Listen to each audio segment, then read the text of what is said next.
저는 오늘부터 역사를 불러일으키는 원리라고 하는 시리즈로서 같이 여러분과 함께 말씀의 은혜를 나누기를 원합니다. 누가복음 2장 14절 말씀에 지극히 높은 곳에서는 하나님께 영광이요 온 땅에서는 하나님이 기뻐하시는 사람들 중에 평화로다 하니라. 여러분께서 잘 아시는 말씀인데 사실 크리스마스 때 가장 많이 사람들이 인용하고 그리고 사랑하는 우리 주 예수님의 탄생에 관련된 본문을 택해봤습니다. 이 본문의 말씀에서 보면은 크게 두 가지로 나눠집니다. 지극히 높은 곳, 즉 하늘에서와 그리고 땅에서의 그 표현이 나와 있습니다. 이렇게 높은 곳에서는 하나님께 영광이요. 무엇이 하나님께 영광이란 말입니까? 예수님께서 이 땅에 태어나심이 하나님께 영광이라고 지금 말씀하고 있습니다. 사실 예수님의 이 땅에 오심은 아버지 하나님으로서는 우리가 인간적인 측면에서 봤을 때에 마음이 아프고 쓰리고 그리고 고통스러울 것입니다. 그럼에도 불구하고 성경에서는 예수님의 그 태어나심이 인간의 몸을 입고 이 땅에 동정녀 마리아의 몸을 잠시 빌려서 이 땅에 태어나신 예수 그리스도의 그 나심이 하나님께 영광이라고 했습니다. 왜 이것이 하나님께 영광이라고 했는지에 대하여서는 이제 제가 말씀을 여러분에게 더 드릴 때에 이해가 될 것입니다. 두 번째 파트로 땅에서는 하나님이 기뻐하시는 사람들 중에 평화로다라고 말씀합니다. 그래서 이 14절의 해석 후반부에 보면은 땅에서는 기뻐하시는 사람들 중에 평화로다라고 하는 이 부분에 대해서 대부분의 번역은 이 구절이 바로 천사들이 우리들에게 즉 목자들에게 한 표현인데 이것은 바로 예수님께서 이 땅에 오심으로 말미암아서 모든 인간들 사이에 있는 분열이 멈춰지고 그리고 갈등이 종식되고 또 이 땅에 평화가 도래하여서 평화의 새 시대 속으로 이 땅이 들어갈 것이다 라고 하는 이러한 뜻으로 이 14절의 말씀을 해석하고 있습니다. 그래서 심지어는 믿지 않는 사람들까지라도 평화 아기 예수께서 이 땅에 오신 것은 이 세상의 새로운 평화의 시대의 도래를 예고하신 것이다. 도래가 시작된 것이다. 그렇게 이 본문의 말씀을 이해하여서 이 말씀을 그렇게 사람들에게 전하고 있는 것 같습니다. 그러나 여러분, 이 본문에서의 이 말씀은 그런 의미가 아니라고 하는 것을 여러분이 아실 수 있기를 바랍니다.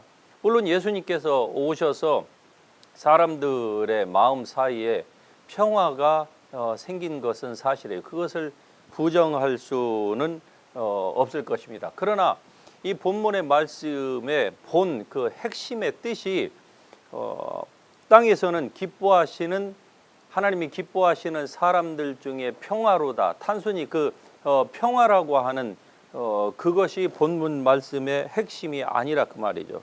이것을 제가 킹 제임스 버전을 여러분에게 말씀을 드려보면은 good will toward man. 예.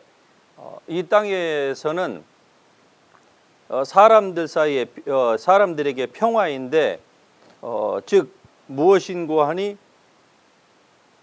사람들을 향하신 선하신 뜻이다라고 하는 그러한 의미를 내포하고 있는 것입니다. 즉 사람들을 향한 하나님의 선하신 뜻이 예수 그리스도께서 이 땅에 오신 진정한 목적이라고 하는 것을 지금 말씀을 하고 있는 것입니다.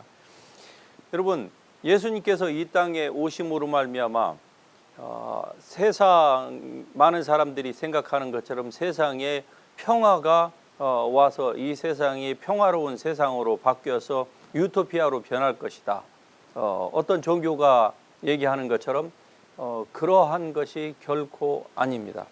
오히려 주님은 내가 이 세상에 온 것은 화평을 전하려 함이 아니요 오히려 검을 주러 왔노라라고 마태복음 10장 34절 이하에서 말씀합니다. 또한 예수님께서는 마태복음 24장 6절 이하에서 보면은 말세의 징조 중에 하나로 오히려 전쟁과 분열과 그리고 갈등이 있을 것이라고 말씀하고 있습니다.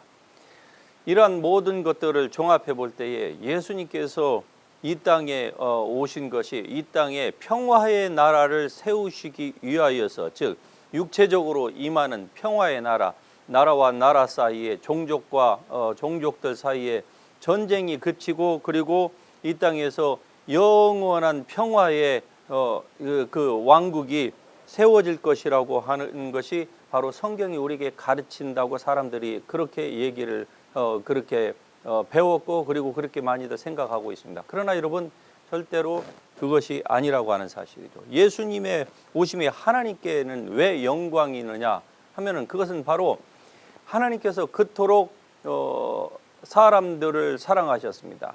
하나님이 천사도 지으셨고 그리고 우주 만물도 다 지으셨습니다. 그리고 맨 마지막에 걸작품으로서, 즉 하나님의 그 마스터피스로서 인간들을 이 세상에 만드신 거예요. 아담을 만드시고 그리고 그의 갈비뼈를 취하여서 하와를 만드셨습니다. 그리고 하나님께서 에덴 동산을 친히 거느리시면서 아담과 하와와 함께 교제하셨습니다. 그런데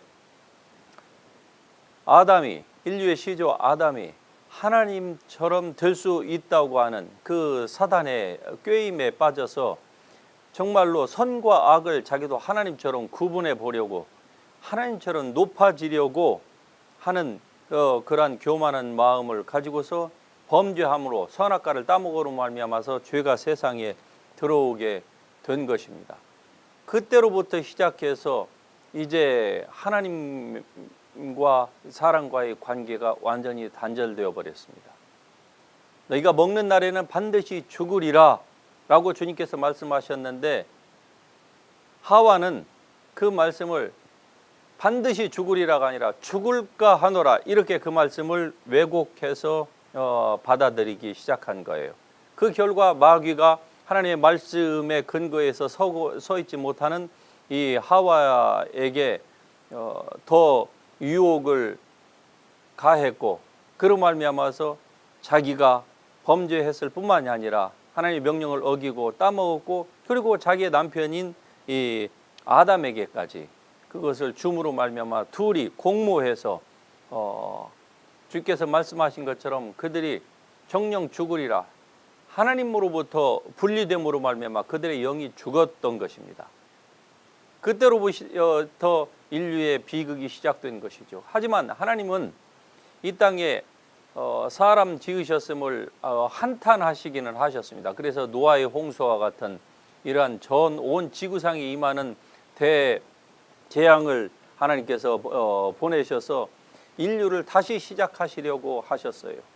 그래서 노아를 통하여서 하나님은 다시 새로운 인류, 즉 죄를 억제시키고 하는 이러한 하나님의 그 사랑하시는 그 뜻, 즉 인류와 인간들과 하나님께서 교통하시기를 원하셨던 것입니다. 그런데 노아의 홍수로도 한번 이 지구상에 발을 들여놓은 이 죄의 세력은 결코 멈춰질 수가 없었습니다.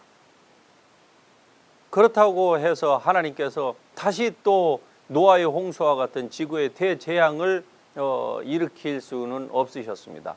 하나님이 약속하셨기 때문에 그래. 내가 다시는 물로 세상을 심판하지 아니하리라. 이제 우리에게 남은 심판은 불심판밖에 없는 것이죠. 그러나 그 불심판이 세상 종말에 있을 심판이지 지금 이 세상에 많은 사람들이 생각하는 것처럼 도처에 불이 나고 온갖 자연재해, 눈폭풍, 지진 뭐 이러한 것들을 여전히 하나님께서 보내신다고 사람들이 생각하고 있는데 그것은 성경을 이해하지 못하기 때문입니다. 오늘 이 본문 말씀에 왜 지극히 높은 것에서는 하나님께 영광일까? 그것은 바로 예수님이 이 땅에 오셔서 십자가를 지고 돌아가시는 그러한 일이 예수님 자신에게도 너무나도 고통스러운 것이었고 그리고 그것을 바라보시는 아버지 하나님의 그 마음 또한 정말로 예수님을 향해서 고개를 돌릴 수밖에 없는 외면해야만 했던 그러한 죄인의 그 모습이 안타까우셨지만은 그러나 예수님 한 분의 그 희생으로 말미암아서 결국 하나님과 인간의 관계가 회복된다고 하는 이것이 하나님께 영광이 되었던 것입니다. 그래서 하나님의 나라 천국에서 모든 하나님의 백성 그리고 하나님의 피조물인 그 천사들이 하나님께 영광을 돌렸던 것입니다. 예수 그리스도의 그 나심이 결국 이 세상을 향하신 그 하나님의 그 진노 그리고 하나님의 이 세상을 징벌하실 수밖에 없는 하나님의 그 공의의 성품 때문에 그러한 하나님의 그 마음 아프심 이러한 것들을 다 불식시킬 수 있는 잠재울 수 있는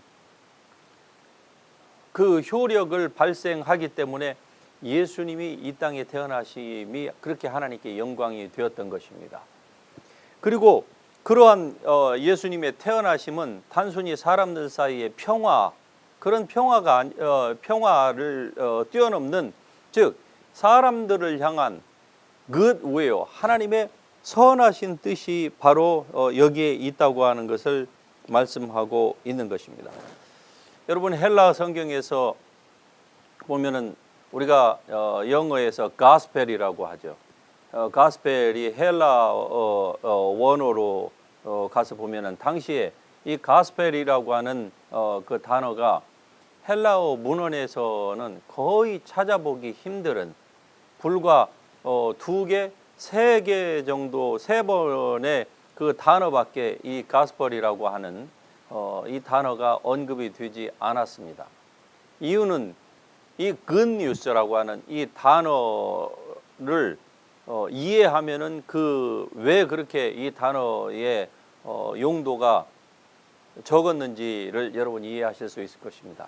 왜냐하면 이 good news, 이 가스펠이라고 하는 이 단어 자체가 가지고 있는 그 뜻은 사람들이 믿기에는 사실로 받아들이기에는 믿을 수 없을 만큼의 놀라운 소식이 바로 이 가스펠이라고 하는 이 단어에 포함되어 있기 때문에 그런 것입니다.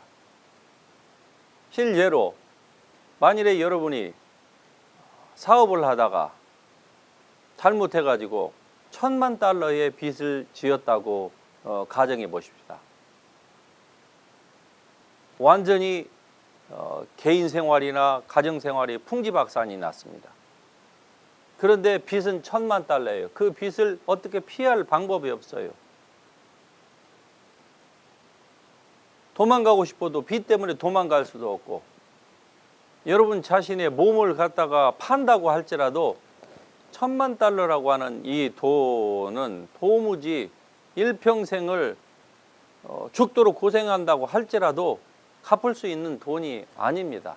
그러나 갚아야만 되는 거예요. 그렇지 않으면 죽는 거예요. 목숨으로 대신해야 되는데 이것 때문에 너무나도 힘든 삶을 노예와 같은 그런 삶을 살고 있는데 어느 날 여러분의 그 어려운 소식, 그 고통스러운 소식을 들은 어느 사람이 여러분에게 어느 날 와가지고 $10,000,000짜리의 수표를 여러분에게 딱 건네면서 아무런 조건 없이 내가 당신이 얼마나 힘든 삶을 살고 있는지 빚 때문에 얼마나 고통스러워하는지를 내가 들었다. 그래서 내가 아무런 조건 없이 당신에게 이 $10,000를 줄 터이니까 이것으로 모든 빚을 다 청산을 하고 그리고 이제는 자유롭게 살아라 라고 누군가가 만일에 여러분에게 와서 그것을 건넨다고 하면 여러분은 그 수표가 사실일 거라고 믿으실 수가 있겠습니까? 아무런 조건 없이 이 엄청난 액수의 돈을 여러분에게 그냥 준다. 누군가가 알지도 못하는 사람이. 이유는 하나예요. 여러분이 고통당하는 그것을 더 이상 이 신사가 볼 수 없다는 것이요. 이 신사는 돈이 많고 그래서 준다는 것이죠. 그러므로 이거 가서 너의 뱅크에다가 디파짓해서 그 돈으로 빚을 모두 갚아라. 이렇게 한다면 여러분이 이 사실을 믿을 수 있겠습니까? 이것이 바로 가스펠, good news라고 하는 단어가 가지고 있는 진정한 의미입니다. 그래서 헬라어 문헌에 당시에 2000년 전에 보면은 예수님의 시대에 이 바울의 시대에 이 가스펠이라고 하는 이 단어가 그렇게 문학 표현 가운데에서 몇 번이 나오지 않았다고 하는 사실입니다. 여러분, 이러한 좋은 소식, 이것이 바로 예수님의 태어나심입니다. 그래서 이게 하나님께 영광이 되었고, 그리고 이것이 예수님의 이 태어나심이 사람들을 향하신 하나님의 선한 뜻이라고 하는 것이죠. 왜 그러면은 이것이 하나님께 영광이 되었고 사람들을 향한 하나님의 선하신 뜻이라고 했느냐? 이건 바로 예수님의 태어나심으로 말미암아서 예수님께서 십자가를 지시는 이 모든 것이 결국 예수님이 하나님께 빚을 진, 그래서 영원히 지옥에서 너의 허물과 죄로 죽었다라고 하는 그 말씀처럼 우리가 영원히 이 땅에서 살면서 육은 살아있는 것 같지만 그 실제로는 영이 하나님과 분리되어 있으면은 영은 존재하지만은 그러나 그 영은 죽은 것과 마찬가지입니다. 죽었다고 해서 아무런 활동이 없다는 것이 아니라 하나님과 관계가 없으니까 영이 있기는 있지만은 그러나 그 영이 이 땅에서 어둠 가운데에서 있다가 잘 살건 못 살건 교육을 많이 받건 환경이 좋건 어떻든 상관없이 하나님 예수 그리스도로 말미암아서 구원을 받지 못한 사람들의 모든 결국은 지옥일 수밖에 없는 것입니다. 세상이 아무리 우리를 비난하고 기독교를 편협하다고 할지라도 여러분 오직 진리는 예수 그리스도 한 분밖에 없습니다. 하나님 아버지를 믿어서 구원을 받는 것이 아니에요. 어느 이단이 여호와 하나님을 찾지요. 또 어떤 이단은 안식일을 지켜야만 한다고, 안식일을 지키지 않으면, 그리고 그 교회에 들어가지 않으면 구원이 없다. 이렇게 또 사람들을 잘못 가르치죠. 그래서 이단이 된 거 아닙니까? 다른 교리는 거의 다 대등소이해요. 하지만 이러한 그 잘못된 교리로 말미암아서 그들이 이단이 된 것은 마땅한 것입니다. 왜 그렇습니까? 예수 그리스도께서 이 땅에 오신 그 이유를 그들이 모르고 하나님의 말씀을 트위스트, 왜곡시켜 가지고 전하기 때문에 그런 것입니다.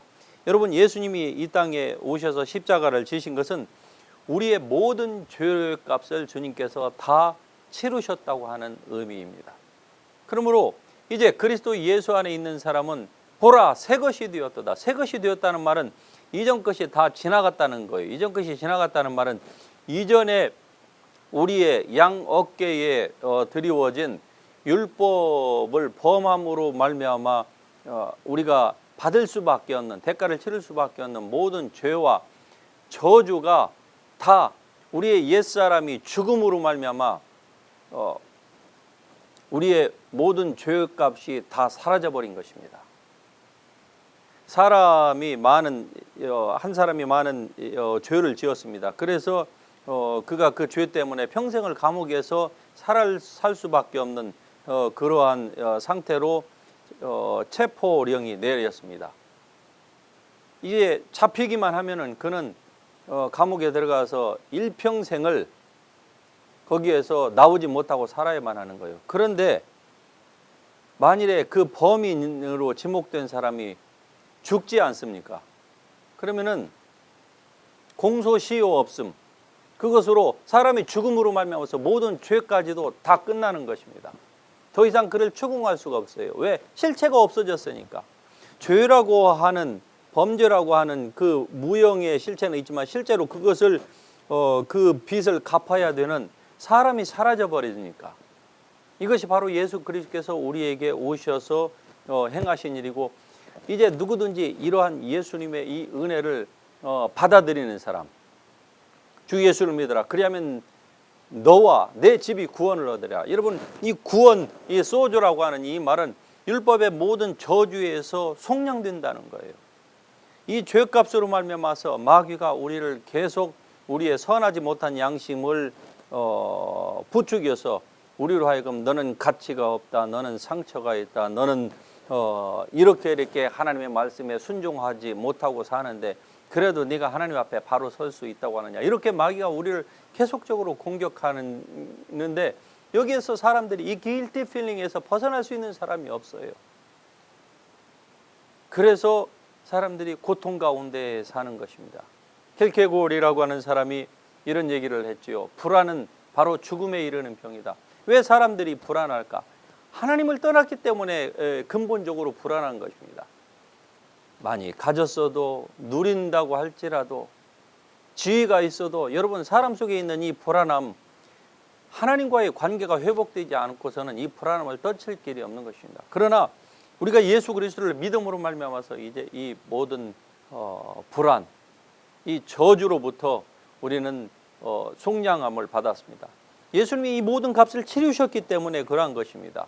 그분이 이 값을 대신하여 지셨으므로 이제 우리는 더 이상 그것 때문에 힘들어하거나 guilty feeling을 느끼거나 이로 말미암아서 이제 마귀가 짓누르고 하는 그 모든 것을 옛날 방식 그대로, 우리가 이방인이었을 때의 그 방식 그대로 받을 필요가 없는 거예요. 그러함에도 불구하고 오늘날 많은 교회 안에 있는 그리스도인이라 불리우는 분들이 아직도 하나님께는 영광이 되었고, 그리고 사람들을 향하신 하나님의 이 선하신 뜻을 잘 이해하지 못함으로 말미암아서, 즉 오해함으로 말미암아서 아직도 하나님께서 사람들을 향해서, 그리고 자기 자신을 향해서 지금도 그렇게 화내고 하나님이 진노하고 계신다고 사람들이 생각을 합니다. 그러니까 하나님께 가까이 가지를 못하는 거예요. 너희는 때를 따라서 돕는 은혜를 얻기 위하여서 하나님의 보좌 앞으로 담대히 나아갈 것이니라. 여러분, 이 하나님의 보좌 앞으로 담대히 나아간다고 하는 이 개념이 구약의 제사를 지내던 그 시대 하에서 그 컨텍스트 하에로 돌아가서 보면은 이것은 도무지 있을 수 없는 일입니다. 하나님의 보좌, 하나님의 임재가 있는 그 시은좌 그 안으로 담대히 사람이 들어갈 수 있다고 하는 것은, 그것은 불가능한 일이었습니다. 그렇게 들어가서 다 죽습니다. 들어가면은. 그런데 오늘 우리에게는 성경이 그렇게 말씀합니다. 너희는 하나님의 은혜를 얻기 위하여서 하나님의 보좌 앞으로 담대히 들어갈 것이냐. 막을 자가 없다는 거예요. 하나님의 보좌 앞으로 우리가 들어가는데 천사도 못 막습니다. 사도 베드로도 아무도 막을 자가 없는 거예요. 여러분이 진정으로 예수 그리스도를 믿음으로 말미암아 구원받았다고 하면은 하나님의 보좌 앞으로 여러분 언제든지 담대히 들어갈 수가 있는 것입니다. 비록 여러분이 죄를 지었습니다. 그리고 부족합니다. 그러할지라도 여러분은 하나님의 보좌 앞으로 언제든지 담대히 나아갈 수 있는 하나님으로부터 그 자격을 부여받은 사람입니다. 여러분이 그리스도 안에 있으면, 구원받았으면, 중생한 신자라고 하면은, 중생하지 않고 그냥 교회만 다닌다고 하면은 그것은 여전히 종교인이고 하나님과 관계없은 그의 영이 아직도 흑암 가운데 있습니다. 그러나 여러분이 지금 무엇을 느끼든 간에 여러분의 환경과 여러분의 자신의 육체의 질병이, 본인이 가지고 있는 것이 사람들이 여러분을 향하여서, 여러분의 출생을 향하여서, 외모를 향하여서 무엇라고 공격을 하든 여러분 자신을 향하신 하나님의 이 선하신 good will, 선하신 이 하나님의 뜻, 예수 그리스도로 말미암는 이 선하신 뜻을 여러분이 이해하신다고 하면은 여러분의 삶에는 혁명적인 변화가 일어날 것입니다. 그래서 제가 오늘부터의 이 설교의 제목을 역사를 불러일으키는 원리라고 그렇게 잡았던 것입니다. 즉 하나님의 말씀은 살아있고 운동력이 있습니다. 그래서 좌우의 날선 어떤 검보다도 더 예리하여서 우리의 영과 혼과 관절과 골수를, 즉 질병도 치료하고 우리의 모든 생각이 영적인지 혼적인지 이게 육에서 나온 것인지에 대한 것을 우리는 구분할 수 없을 때도 하나님의 말씀이 이것을 구분한다는 것이죠. 우리를 살리는 말씀이 여기에, 능력이 여기에 있다는 것이죠. 그럼에도 불구하고 이 말씀을 우리가 그대로 성경이 우리에게 의도한 대로 받아들이지 못하면, 즉 이해하지 못하고 또는 그것의 왜곡되어서 우리에게 다가온다거나 그런 그 가르침을 받아서 산다고 하면은 여러분의 삶에는 하나님께서 의도하시고 기뻐하시는 그 역사가 그만큼 일어날 수가 없는 것입니다. 성경은 해석의 문제라고 제가 여러분에게 몇 번이나 말씀을 드렸습니다. 성경을 해석을 잘못함으로 말미암아서 이단이 되는 거예요. 예수 그리스도에 대해서. 그런데 오늘날 많은 분들이 이단은 아닙니다. 그러나 성경을 바로 해석하지 못함으로, 제가 말씀드린 성경의 바른 해석이라고 하는 것은 구약에서 표현된 하나님, 그리고 사람을 대하시는 하나님의 그 태도와 신약에서의 우리가 하나님을 이해하는 것과 같은 선상에서 놓고 성경을 읽으니까 이해가 안 되는 거예요. 그러니까 여전히 여러분이 죄를 지으면은 하나님께서 여러분에게 진노하시고 저주를 내리시고 온갖 재앙과 가난과 심지어는 죽음까지도 이렇게 내리시는 분이라고 사람들이 오해함으로 말미암아서 하나님의 보좌 앞으로 담대히 자기의 허물을 가지고 나아갈 수가 없는 겁니다. 그냥 쭈뼛쭈뼛 자꾸 뒤로 몰려나는 거예요. 그러나 그것은 하나님께서 원하시는 바가 아니고 하나님이 그렇게 셋업하신 것도 아닙니다. 예, 여러분이 구약의 백성이라고 하면 그런 태도가 맞는 거예요. 하지만 신약에서는 여러분을 향하신 하나님의 그 선하신 뜻, 예수 그리스도 말미암은 이 선하신 뜻이 이제 이루어짐으로 말미암아, 예수님이 다 이루셨다고 했죠. 그것으로 말미암아 여러분은 이제 하나님의 말씀 안에서 온전히 자유로울 수가 있는 것입니다. 설사 여러분이 잘못했다 할지라도, 잘못했으면 당연히 회개해야죠, 성경적으로. 예. 하지만 여러분이 설사 잘못했다 할지라도 하나님은 여러분을 향해서 구약의 백성들에게 또 구약의 세상에게 하나님께서 하신 것처럼 그렇게 저주하거나 그러시는 분이 아니에요. 심판은 있습니다. 그러나 하나님은 지금 이 세상을 지금 심판하지 않으세요. 이유는 한 가지입니다. 한 사람도 멸망치 않고 하나님은 구원받기를 원하셔서, 왜? 예수님께서 오셔서 하나님과 인간 사이에 있는 그 모든 죄 때문에 발생된 모든 문제, 즉 하나님의 진노의 그 문제를 예수님이 만족시키셨기 때문에 그런 것입니다. 즉 예수님이 그 값을 다 지불하셨다, 페이로프 하셨다, 이 말이 있어요. 그러므로 말미암아 이제 여러분이 이 말씀을 바로 이해하기 시작하면은 여러분의 삶 가운데에서 믿음이 회복될 것이고, 그러면은 역사가 그로 말미암아서 여러분의 삶에 일어날 것입니다. 이러한 하나님의 은혜가 여러분의 삶 가운데서 지속될 수 있기를 주님의 이름으로 축복합니다. 저의 이 시리즈 설교를 여러분께서 계속 시청하심으로 말미암아서 아주 큰 유익이 있을 줄로 압니다. 할렐루야.